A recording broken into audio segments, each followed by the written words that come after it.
재미로 동물을 죽이는 사람이 최악의 포식자라는 말이 있습니다. 그리고 이 남자가 그것을 증명합니다. 동물을 해칠 만큼의 악의를 가진 사람은 인간을 해칠 수 있는 똑같은 수준의 악의를 가지고 있습니다. 도미니코 클로드 기간테는 폭력에 낯선 사람이 아니었습니다.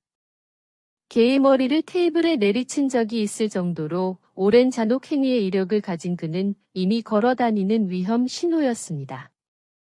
그러나 2023년 3월 1일 밤, 그의 어둠은 베테랑 수사관들조차 충격에 빠뜨릴 만큼 끔찍한 수준에 도달했습니다. 오늘 밤, 한 남성이 자신의 딸을 포함해 한 지붕 아래에서 4명을 총으로 쏴 살해하기까지의 과정에 대한 새로운 세부 정보가 전해졌습니다.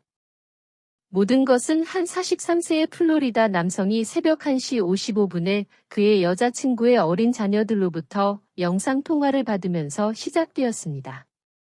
처음 그는 혼란스러웠습니다. 학교 가는 날 밤에 왜 그렇게 늦게까지 깨어 있을까?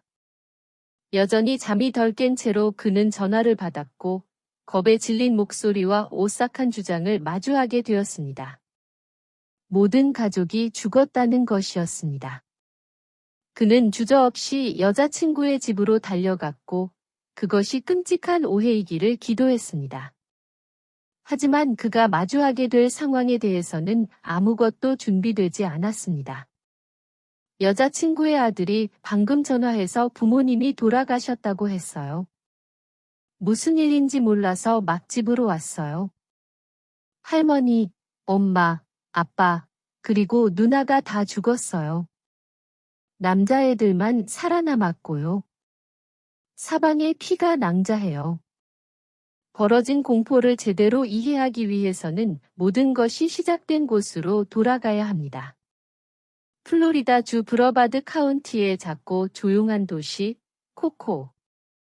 인구만 9,000명이 조금 넘는 코코는 사람들이 이웃의 이름을 부르며 인사하고 삶이 더 느리고 평화로운 속도로 움직이는 그런 곳입니다.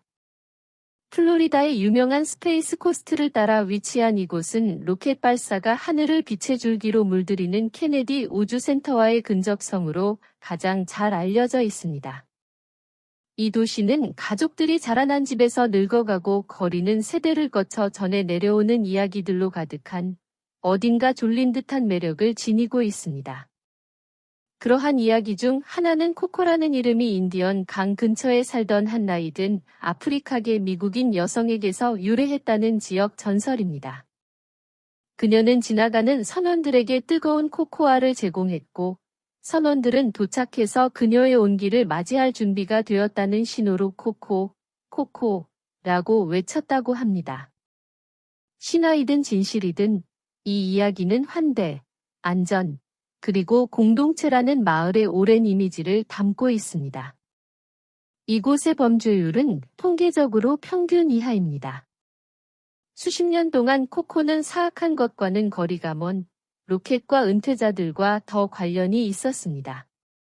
하지만 2023년 3월 1일 이른 새벽, 모든 것이 바뀌었습니다. 정확히 새벽 1시 55분, 그 졸린 도시의 평온은 산산조각 났습니다. 43세의 남성 케빈 디는 롱레지에 있는 자신의 집에서 잠을 자다가 익숙한 휴대폰 벨소리에 잠에서 깼습니다. 페이스타임 통화였는데 그 시간치고는 이상했고 발신자 아이디를 봤을 때는 더욱 이상했습니다. 화면에는 그의 여자친구 콘스턴스 터윌리거의 15세 딸 키아라라고 떠 있었습니다. 혼란스럽고 약간 불안했던 케빈은 전화를 받았습니다. 하지만 화면에 나온 것은 키아라가 아니었습니다. 대신 그는 겁에 질려 눈물로 얼룩진 두 어린 소년, 키아라의 남동생들인 6살과 9살 아이들의 얼굴을 마주했습니다. 그들의 목소리는 떨렸습니다. 끊기는 말과 겁에 질린 숨소리를 통해 그들은 비명소리, 큰 쾅소리, 이해할 수 없는 탁탁거리는 소리에 잠에서 깼다고 케빈에게 말했습니다. 그리고 그들은 누구도 들어서는 안 될 말을 했습니다. 모두 죽었어요. 케빈의 심장이 멎었습니다. 떨면서도 여전히 믿기지 않는 채로 그는 옷을 걸치고 문 밖으로 뛰쳐나갔습니다. 그는 콘스탄스의 코코에 있는 집으로 달려가는 내내 아이들과 통화를 유지하며 그것이 실수이기를, 끔찍한 오해이기를 기도했습니다. 하지만 마음속 깊은 곳에서는 이것이 현실이라는 것을 느끼고 있었습니다. 그가 도착했을 때 그는 현관문을 밀고 들어가 악몽 속으로 바로 걸어 들어갔습니다. 거실 바로 안쪽에 두 성인의 생명 없는 시신이 나란히 놓여 있었습니다. 그들 주위에는 피가 고여 있었습니다. 케빈의 본능이 발동했습니다. 그는 아이들을 안아들고 밖으로 데리고 나와 자신의 차에 안전하게 태웠습니다. 그때 그는 911에 전화를 걸었습니다. 그리고 앞서 들으신 케빈의 통화에서처럼 그의 목소리에 담긴 공포는 부인할 수 없이 날 것 그대로였고 광란적이며 두려움으로 가득 차 있었습니다. 그 전화 몇 분 후 브러바드 카운티 보안관실 소속 보안관들이 현장에 도착했습니다. 총을 뽑아든 채 그들은 집에 들어가 방을 하나씩 수색하기 시작했습니다. 한 걸음 한 걸음이 그들을 더 깊은 악몽 속으로 이끌었습니다. 하지만 최악의 상황은 아직 오지 않았습니다. 남쪽 침실에서 보안관들은 가장 가슴 아픈 장면을 발견했습니다. 콘스탄스의 외동딸인 15세의 키아라 터일리거가 침대에 누워 있었습니다. 그녀 역시 머리에 총을 맞았습니다.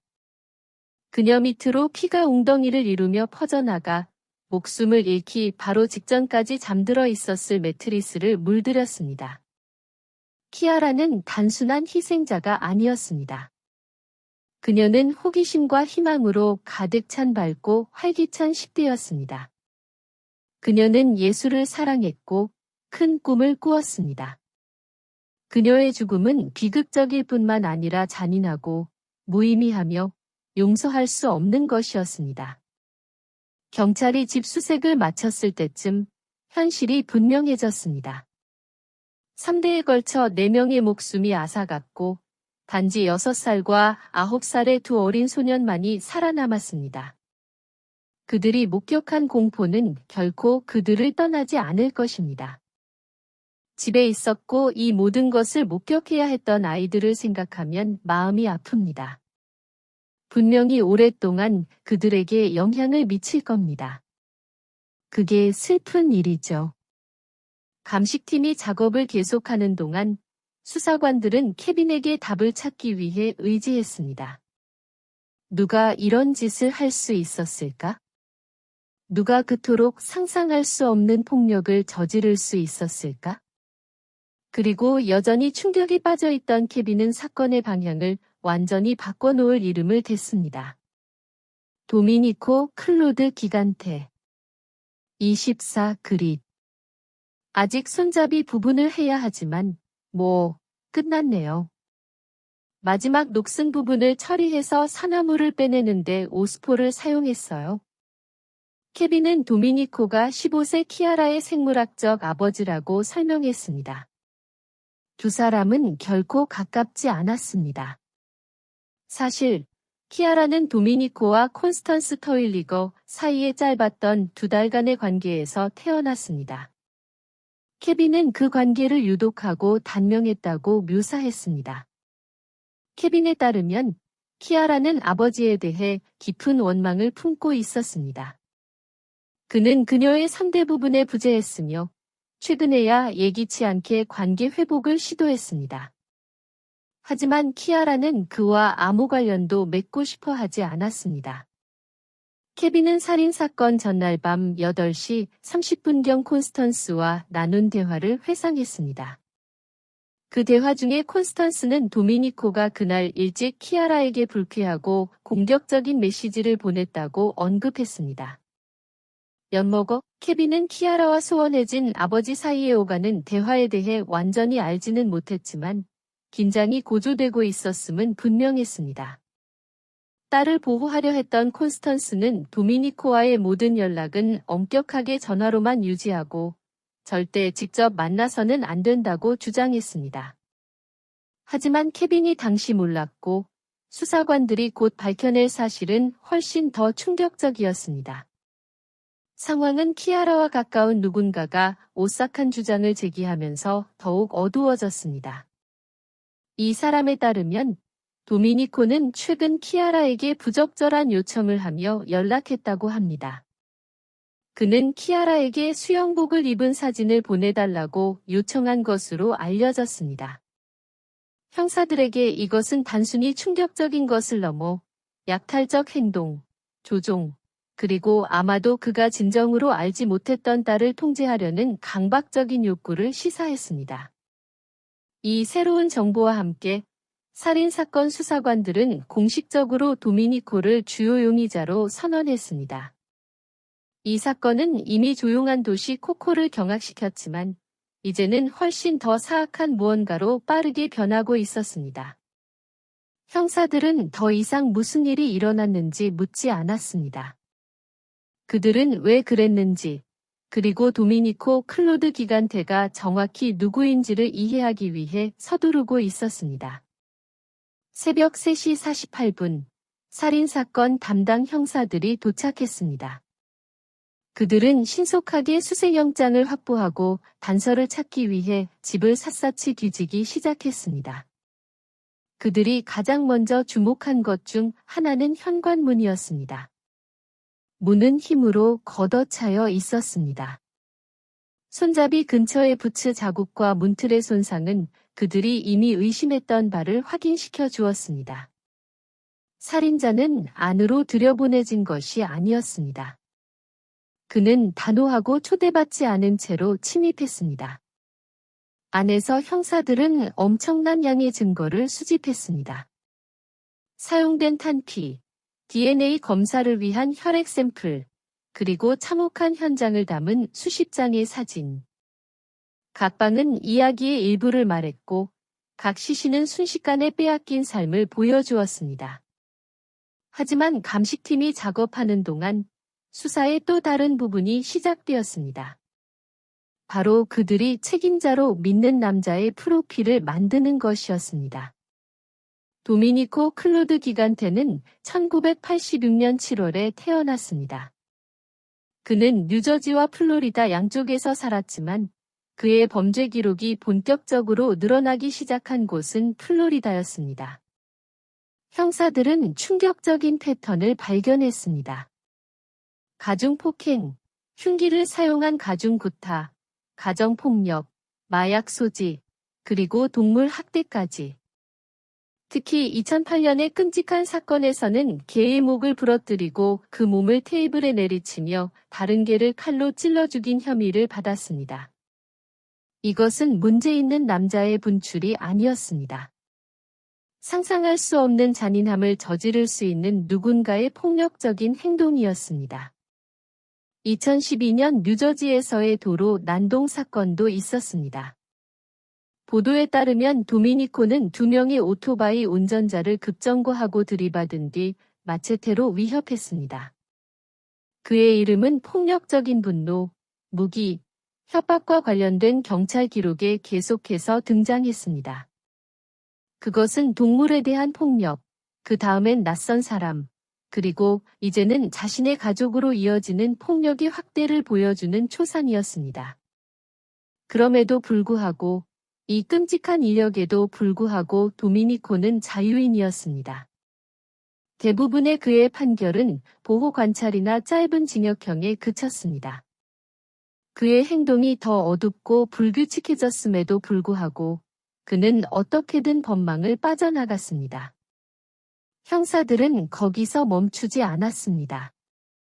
그들은 터일리거 집 주변을 탐문했고 한 수사관은 이웃집에 설치된 보안 카메라를 발견했습니다. 그 영상은 사건의 가장 큰 돌파구 중 하나가 될 것이었습니다. 영상에는 새벽 1시 19분, 은색 다찌 픽업 트럭이 터일리거 집 진입로로 들어서는 모습이 담겨 있었습니다. 트럭은 헤드라이트를 끈 채 천천히 앞으로 나아갔습니다. 2분 후, 문이 걷어차이는 것으로 추정되는 큰 소리가 오디오에 녹음되었습니다. 이후 71초 동안 9발의 총성이 기록되었습니다. 그리고 침묵. 같은 트럭이 나중에 후진하여 밤속으로 사라지는 것이 목격되었습니다. 그 트럭은 도미니코의 명의로 등록되어 있었습니다. 증거가 쌓이자 2명의 살인사건 담당 형사가 롱레지에 있는 마타도어 드라이브의 도미니코 거주지로 향했습니다. 시간은 오전 11시 22분이었습니다. 그들의 공식적인 목적은 사망 통지를 전달하는 것, 즉 그의 딸 키아라가 살해된 채 발견되었다는 사실을 알리는 것이었습니다. 하지만 그들의 진짜 의도는 더 전략적이었습니다. 그를 관찰하고 그의 감정적 반응을 살피는 것이었습니다. 그는 비통해할까, 분노할까, 아니면 섬뜩할 정도로 침착할까? 이게 무슨 농담이에요? 농담이 아닙니다. 뭐라고요? 제가 네, 농담이 아니에요. 오, 무슨 일이 있었는데요? 저희는 아직 그걸 알아내려고 적극적으로 노력 중입니다. 이 시점에선 학교였어요. 아니면 뭐였어요? 무슨 일이 있었던 거죠?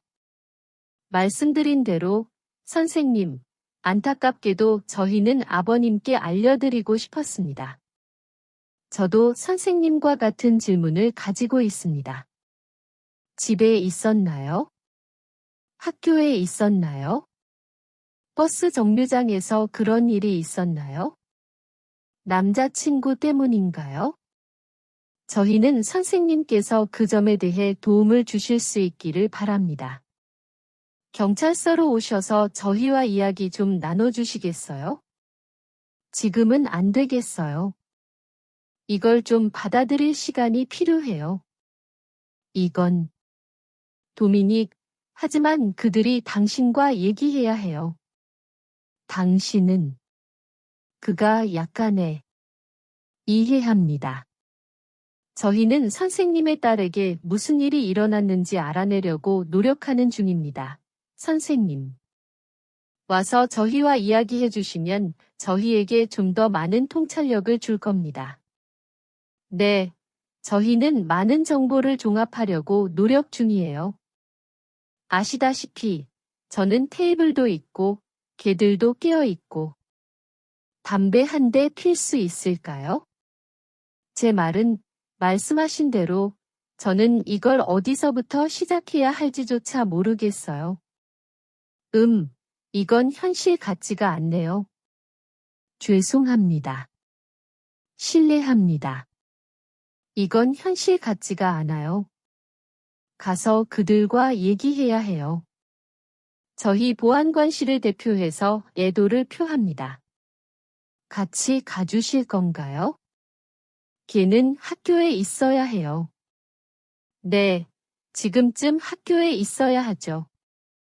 연쇄상구균 인두염이 있었다는 건 알지만 제 말은 네, 당신도 오실 수 있습니다. 오시면 도움이 될 겁니다. 정말 같이 가줄 사람이 필요해요. 죄송해요. 저는 자폐증이 있어서 제기랄 와주시겠어요? 물론입니다. 저희가 얻을 수 있는 정보가 많을수록 도움이 될 겁니다. 저희 사무실은 여기서 멀지 않아요. 바로 여기 거셋 아래에 있습니다. 알았어요. 그럼 제가 개들을 들여보내야 해요. 옷도 입어야 하고. 어디로 오시겠어요? 우리 아직 깨어 있는 거 맞죠? 제 말은? 네, 로구드 사무실입니다. 두 분 다 속상하시니 온전하게 하고 싶지 않습니다. 저희 차에 한 분씩 타시면 됩니다. 방금 들을 수 있는 최악의 소식 중 하나를 들으셨는데 저희는 어디서부터 시작해야 할지 모르겠어요. 어떻게 이걸 받아들여야 할지도 모르겠고요. 알겠습니다. 그럼 제가 옷 좀 입을게요. 보시다시피 형사들은 즉시 도미니코의 반응에 회의적이었습니다. 그의 얼굴에는 소식의 심각성과 어울리지 않는 공허함이 있었습니다. 그는 다소 혼란스러운 척했지만 진짜 감정은 보이지 않았습니다.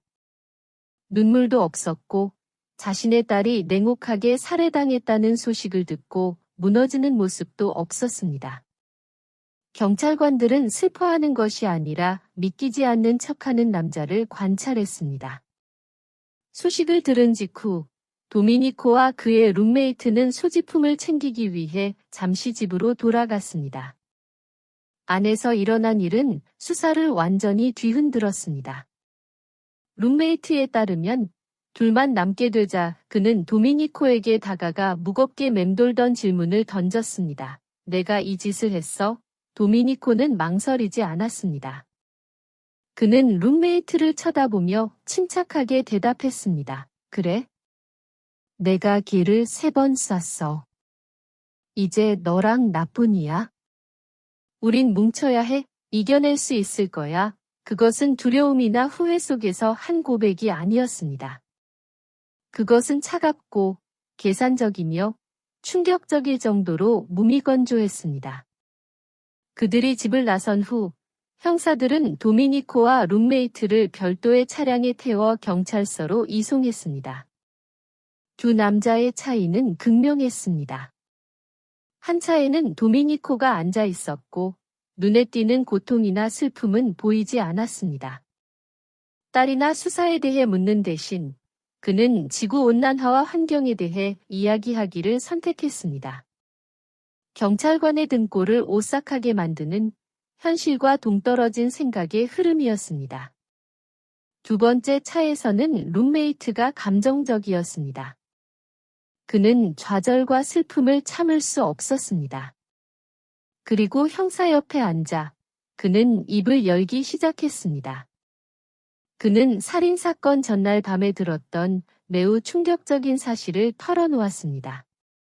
밤 11시 30분경 도미니코는 키아라가 자신의 메시지에 답장하지 않고 병원 진료에 대해 말해주지 않은 것에 대해 격분해 있었습니다. 그 분노의 순간 도미니코는 이렇게 말했다고 전해집니다. 아무래도 그냥 거기로 가서 다 죽여버려야겠어. 당시 룸메이트는 그것이 도미니코의 또 다른 분노 폭발 중 하나라고 생각했습니다. 그는 폭력적인 발작의 전력이 있었습니다. 하지만 이제 돌이켜보면 룸메이트는 속삭였습니다. 신이시여.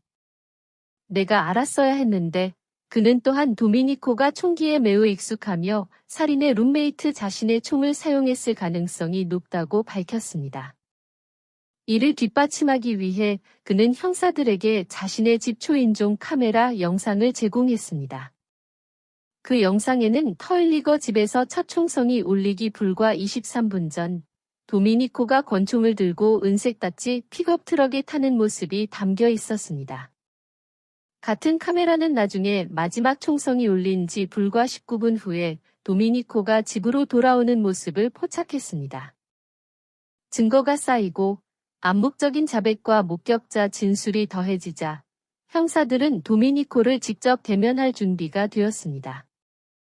조사실 안에서 브러바드 카운티 보안관실 소속 2명의 살인사건 담당 형사가 도미니코에게 미란다 원칙을 고지했습니다. 그는 주저없이 권리를 포기하고 대화에 동의했습니다. 마지막으로 키아라를 직접 본 것이 언제냐는 질문에 도미니코는 총격 사건 약 35시간 전인 월요일 오후 2시경이라고 주장했습니다. 그는 키아라가 연쇄상구균 인두염으로 병원 진료가 있어서 학교에 가지 않았다고 말했습니다. 그는 그들의 마지막 구두 대화는 다음 날인 화요일 오후 3시경 그녀의 상태를 확인하기 위해 전화했을 때였다고 덧붙였습니다. 그게 유일하게 정말 신경 쓰이는 부분이에요. 그는 마지막 대화의 분위기를 언급하며 중얼거렸습니다. 그는 그녀의 증상에 대해 물어보려 했지만 키아라가 그가 원하는 방식으로 대답하지 않았다고 말했습니다. 그리고 가장 기이한 세부 사항이 나왔습니다. 도미니코는 새벽 1시 30분경 자신이 화장실에 앉아 있을 때 키아라가 전화를 걸었다고 주장했습니다. 그는 그 순간이 이상했다고 묘사했는데 왜냐하면 키아라는 그 시간에 전화를 한 적이 없었고 그는 그녀가 마침내 마음을 열거나 관계를 회복하려 한다고 생각했기 때문입니다. 아마 뭔가 새로운 걸 시도하려 했나 봐요. 그가 말했습니다. 전화를 받았냐는 질문에 도미니코는 바로 받지 않았지만 나중에 문자로 답장했다고 말했습니다. 그는 이렇게 썼다고 주장했습니다. 안녕, 전화 못 받아서 미안. 화장실에 있었어. 내 말이 맞아. 그냥 병원 진료일 뿐이지. 미안해. 나중에 스시 먹으러 보자. 무엇보다도 그는 자신을 은둔자라고 묘사하며 저는 집게사장이에요. 라고 가벼운 웃음과 함께 말했는데 이는 상황에 전혀 어울리지 않는 것처럼 보였습니다. 그는 친구도 사회생활도 없으며 신문 배달 일 외에는 아무 것에도 관심이 없다고 주장했습니다.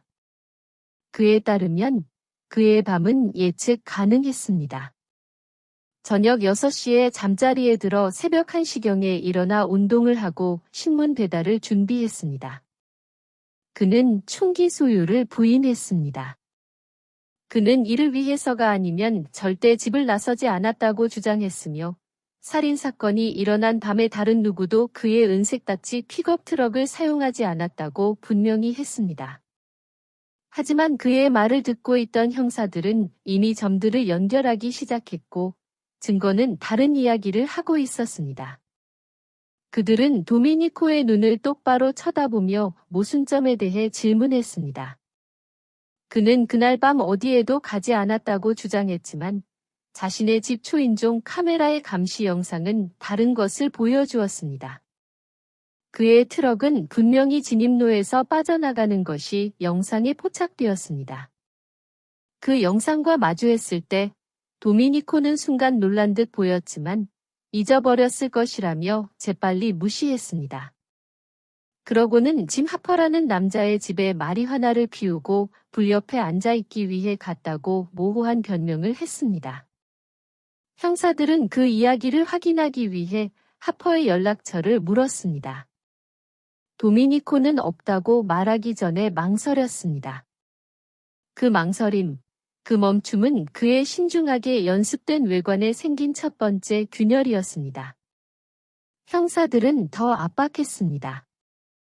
영상에는 그의 트럭이 떠나는 것뿐만 아니라 그가 차에 탈 때 권총을 들고 있는 모습도 담겨 있었습니다. 이에 대해 설명해달라는 요청에 도미니코는 침묵했습니다. 그의 어깨는 굳어졌고 시선은 떨어졌으며 방 안의 분위기는 초마다 더 무거워졌습니다. 더 이상의 지연이나 회피는 없었습니다. 마침내 긴 침묵 끝에 도미니코는 뒤로 기대며 수사관들이 예상했던 말을 했습니다. 그는 더 이상 이야기하고 싶지 않으며 조사를 계속하고 싶지 않다고 했습니다. 그것은 자백이 아니었지만 형사들의 마음속에서는 자백과 다름없었습니다. 그것은 말보다 더 크게 말하는 종류의 침묵이었습니다. 얼마 후 브러바드 카운티 보안관 웨인 아이비는 번쩍이는 카메라와 마이크 줄 앞에 서서 대중에게 연설했습니다. 그의 목소리는 단호했고 표정은 흔들림이 없었으며 많은 이들이 두려워했던 사실을 확인시켜 주었습니다. 약 1시간 전 보안관들은 플로리다 롱레지 출신의 36세 도미니코 클로드 기간테를 체포했습니다. 그는 데이비드 쿠니그 판사의 명령에 따라 보석 없는 레건의 계획적인 1급 살인 혐의로 기소되었습니다. 아이비 보안관은 주저하지 않았습니다. 그는 도미니코의 폭력적인 이력을 상세히 설명하며 수년간 위험했던 남자의 모습을 그리는 긴 체포 기록을 나열했습니다. 2005년 초 도미니코는 가정폭력으로 체포되었습니다. 2008년에는 여러 건이 동물 학대 혐의로 기소되었습니다. 2012년에는 흉기를 사용한 가중구타와 가중폭행 혐의를 받았습니다. 그리고 아이비 보안관은 기자회견을 넘어 멀리 울려 퍼질 성명을 발표했습니다. 동물을 해칠 수 있는 사람은 인간을 해칠 능력이 충분하다는 것이었습니다. 여러분, 이 자는 2005년부터 시작된 극도로 폭력적인 과거를 가진 극도로 폭력적인 인물이며 이 온 가족의 목숨을 앗아갈 수 있었던 우리 거리에 결코 있어서는 안 될 사람이었습니다. 2005년에 그는 가정폭력과 구타로 체포되었습니다. 2008년에는 여러 건이 동물 학대 혐의로 체포되었습니다. 2012년에는 흉기를 사용한 가중구타와 가중폭행 혐의를 받았습니다. 그리고 제가 전에 말했듯이 만약 당신이 동물을 해칠 수 있는 능력을 가진 사람이라면 당신은 인간을 해칠 것입니다. 그리고 이 자는 그 말에 살아있는 증거입니다. 도미니코 클로드 기간테가 구금되어 교도소로 이송되기를 기다리는 동안 그의 마음은 희생자들에게 있지 않았습니다. 딸이나 그가 남긴 피로 물든 집에도 없었습니다. 대신 그는 경찰관들에게 룸메이트와 마지막으로 한 번만 더 이야기할 수 있는지 반복해서 물었습니다. 결국 조사를 위해 경찰서에 와 있던 룸메이트는 감시하의 대화에 동의했습니다. 녹화된 영상에서 펼쳐진 내용은 도미니코의 사고방식의 오싹한 본질을 더욱 굳혔을 뿐입니다. 도미니코의 입에서 나온 첫마디는 후회나 슬픔에 대한 것이 아니었습니다. 그것은 편집증과 자기보존에 뿌리를 둔 질문이었습니다. 경찰한테 뭐 말했어? 룸메이트는 침착하고 정직하게 대답했습니다. 사실대로 말했어. 도미니코의 목소리가 굳어졌습니다. 왜? 그가 다그쳤습니다. 룸메이트의 대답은 무뚝뚝했지만 강력했습니다. 내가 끔찍한 짓을 했으니까. 하지만 그 대화가 끝이 아니었습니다. 불과 5일 후 교도소 안에서 도미니코는 같은 룸메이트에게 전화를 걸었습니다. 이번에는 그의 어조가 계산적이고 조종적이었습니다. 그는 상상할 수 없는 것을 요청했습니다. 룸메이트가 살인죄를 뒤집어 쓰라는 것이었습니다. 도미니코는 그가 자신에 대한 사랑 때문에 살인을 저질렀다고 거짓말을 하라고 촉구했습니다. 이는 자신의 행동의 결과를 피하기 위해 가능한 모든 방법을 찾으려는 남자의 뒤틀린 간청이었습니다. 그는 또한 심신상실 변호를 추진할 계획을 언급하며 자신의 정신이 망가졌고 자신이 무엇을 하고 있었는지 몰랐다고 법원을 설득하기를 희망했습니다. 하지만 사법 시스템은 이미 빠르고 신속하게 움직이고 있었습니다. 몇 주 후 대배심은 도미니코를 4건의 1급 살인과 1건이 무장강도 혐의로 기소했습니다. 사건은 공식적으로 주 검사 필 라처의 사무실로 넘어갔고 검찰은 시간을 낭비하지 않았습니다. 그들은 플로리다 법에 따른 최고형, 즉 사형을 구형할 것이라고 발표했습니다. 검찰은 증거가 압도적이라고 믿었습니다. 4명의 목숨이 체계적이고 계획적인 폭력 행위로 앗아갔습니다. 탄피, 감시 영상, 자백, 목격자, 디지털 발자국, 그리고 최악의 경우 희생자들은 가족이었습니다. 그들 중 한 명은 한때 그를 신뢰했던 15세 소녀였습니다. 비록 멀리서였지만 말입니다. 플로리다 법에 따르면 1급 살인은 사형에 처해질 수 있는 중죄이며 처벌은 명확합니다. 가석방 없는 종신형 또는 약물 주사에 의한 사형. 이 영상을 제작하는 시점에서 도미니코 클로드 기간테는 브러바드 카운티 교도소에 수감되어 4건의 1급 계획 살인과 1건이 무장강도 혐의를 받고 있습니다. 검찰은 사형을 추진하고 있으며 사건은 아직 플로리다의 법률 시스템을 통해 진행 중이며 확정된 재판 날짜는 없습니다. 2025년 3월 6일에 열린 공판기의 심리에서는 진행 중인 법적 동의가 확인되었지만 정의를 향한 길은 여전히 길고 복잡합니다. 도미니코의 변호인단은 계속해서 증거를 검토하고 있으며 정신건강 주장을 통해 사건의 일부에 이의를 제기할 것으로 예상됩니다. 하지만 감시 영상부터 결정적인 증인 증언에 이르기까지 증거는 계속해서 계획적인 폭력의 파괴적인 그림을 그리고 있습니다. 그리고 법적 절차가 진행되는 동안 가슴 아픈 현실은 그대로 남아 있습니다. 15세의 키아라는 결코 자라지 못할 것이고 고등학교를 졸업하지 못할 것이며 꿈을 줬거나 자신이 될 수 있었던 여성을 발견하지 못할 것입니다. 그녀의 삶은 그녀의 어머니, 할머니, 그리고 어머니의 파트너의 삶과 마찬가지로 그녀를 보호했어야 할 누군가에 의해 가장 잔인한 방식으로 도둑맞았습니다. 최종 판결이 종신형이 될지 약물 주사에 의한 사형이 될지는 모르지만 한 가지는 확실합니다. 지역 사회와 세계는 면밀히 지켜볼 것입니다. 지금으로서는 정의를, 답을, 그리고 희생자들의 목소리가 마침내 법정에서 들려지기를 기다립니다. 이 사건을 계속 지켜봐 오셨다면 여러분의 생각을 듣고 싶습니다. 여기서 사형이 정당하다고 생각하시나요? 룸메이트가 더 일찍 말했어야 했을까요? 아래 댓글로 여러분의 생각을 공유해주세요. 여기까지 보셨다면 다음 영상도 확인해보세요. 분명 즐기실 겁니다. 다시 한번 시청해주셔서 감사합니다.